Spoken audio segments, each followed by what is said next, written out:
Assalamualaikum warahmatullahi wabarakatuh. Perkenalkan, nama saya Meta Hari, kelas Manajemen A, Angkatan 2018. Saya akan menjelaskan tentang peramalan permintaan.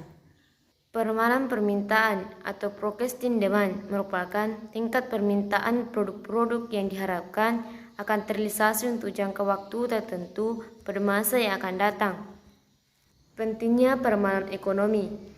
Tujuan peramalan ekonomi adalah untuk mengurangi risiko atau ketidakpastian yang dihadapi perusahaan dalam pengambilan keputusan jangka pendek atau jangka panjang.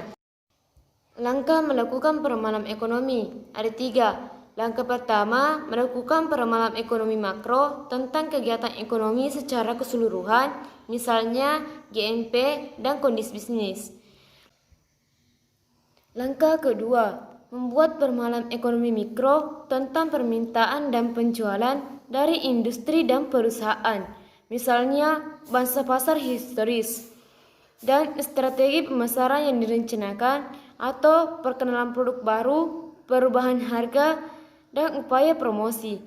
Dan langkah ketiga, menentukan teknik peramalan kuantitatif dan kualitatif. Kriteria penentuan metode peramalan. Yang pertama, biaya persiapan peramalan dan keuntungan yang dihasilkan dari penggunaannya. Yang kedua, jangka waktu dalam pembuatan keputusan. Yang ketiga, periode waktu peramalan atau jangka pendek atau jangka panjang. Yang keempat, tingkat akurasi yang kehendaki.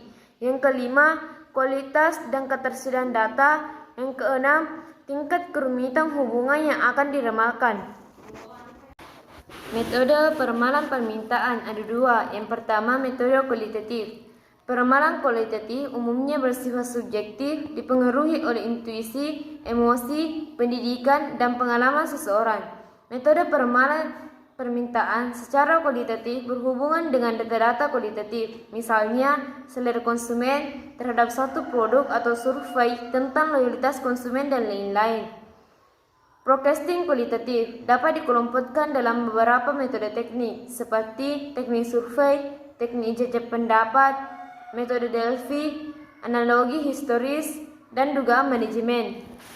Metode yang kedua yaitu metode kuantitatif. Peramalan kuantitatif dapat diterapkan jika tersedia data masa lalu, informasi dapat dikuantifikasi atau diwujudkan dalam bentuk angka, dan asumsi beberapa aspek pola pada masa lalu akan terus berlangsung. Adapun jenis peramalan kuantitatif yaitu timeshare, metode trend score, trend, metode kasual, metode regresi dan korelasi, metode ekonometrik, dan metode variasi musim.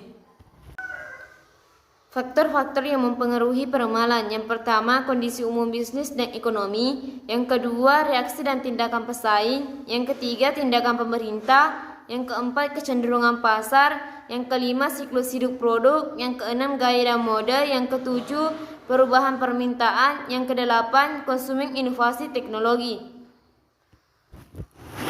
Itulah tadi penjelasan dari saya tentang peramalan permintaan. Sekian dan terima kasih. Assalamualaikum warahmatullahi wabarakatuh.